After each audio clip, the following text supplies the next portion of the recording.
Matapos questionin sa impeachment proceedings ng House Committee on Justice ang kanyang salin, nanindigan si Vice President Sara Duterte na lehitimo ang lahat ng pinanggalingan ng bawat sentimo ng kanyang mga pera at ari-arian. Nakatutok si Marisol Abduraman. Inalagaan ng defense team ni Vice President Sara Duterte ang mga komentong hindi daw nagtutugma ang mga halagang nakalagay sa kanyang Statement of Assets, Liabilities and Net Worth sa mga bank transactions na ipinakita sa hearing kahapon. Para po sa amin, actually, wala naman pong hindi nagtutugma. Perhaps it's just the way that things were presented. Kung accurate ba yung presentation na gano'n. Sa testimonya kahapon ng Anti-Money Laundering Council o AMLAC sa pagdinig sa House Committee on Justice, sinabi nitong merong mahigit 600 cover at suspicious transactions sa mga bank account ng bise at kanyang asawa na nagkakahalaga ng 6.7 billion pesos.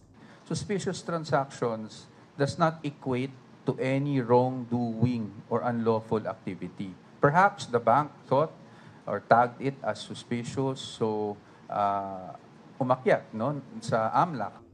Dagdag nila, umabot sa halos 7 bilyon ng halaga ng mga transaksyon dahil pinagsama-sama ang halaga ng mga transaksyon sa mahigit 18 taon. Ibig sabihin, lahat ng withdrawals mo, lahat ng deposits mo pagdating sa inflow and outflow, pinagsama-sama. Kasi aggregate yung ginagawang number. So lahat ng inflows dyan, lahat ng outflows dyan, ina-add up lang. Kaya may tendency talaga na maging bloated yung figures. It's not determinative or conclusive as to magkano ba talaga yung nasa loob ng account. Sa isa namang pahayag, pinuna ni Duterte ang mga opisyal ng AMLAC dahil hindi nito nilinaw na walang findings ng mga paglabag sa batas ang kanyang mga transaksyon at hindi totoo may bilyones sa kanyang mga bank account. Sabi niya, lahat daw ng kanyang ari-arian at pera ay idineklara niya sa kanyang salin.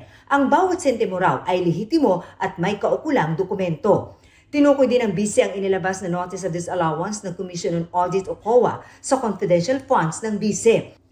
Tila itinaon daw ang paglalabas ng report at naaayon sa mga nararanasang political attack. Sa testimonya naman ni dating Senador Antonio Trillanes IV na tumanggap umano ang BISE at kanyang pamilya ng pera mula sa isa umanong drug lord, sinabi ng BISE na halos isang dekada na raw gumagawa ng kwento si Trillanes. Hinggil sa di umano'y bilyones sa kanyang bank accounts. Wala raw nagbago sa kanyang mga kwento, pero ngayon, ibang makinarya na raw ang nasa likod niya. Ito raw si Pangulong Bongbong Marcos na dapat nagpapadrug test at ang mga tinawag ng bise na mga low bender ng mga kongresista na tumanggap ng mga maleta at paulit-ulit na binabaliwala ang constitutional limit. Kung gaano raw katindi ang paninira sa kanya, ganun din daw katindi ang katahimikan at takot ng administrasyon na managot sa bilyong-bilyong pisong ninakaw umunong nilagay sa maleta at inilabas sa bansa.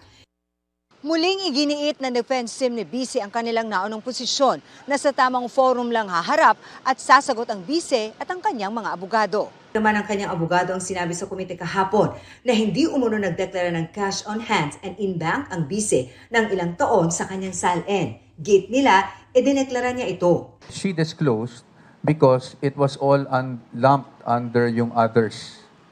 Kasi sa personal items, kung makita nyo dun sa SALN, nakasulat doon vehicles, or others, ganyan. So yung cash in bank, kasama siya dun sa others. I just wanted to clarify kasi baka sabihin parang sinasabi naming mali o sinungaling yung mga House members yesterday. Hindi naman po. Kasi ang sinasabi naman nila is walang line item ng cash in bank. Muling iginiit ng defense team ni BISE ang kanilang naunang posisyon na sa tamang forum lang haharap at sasagot ang BISE at ang kanyang mga abogado.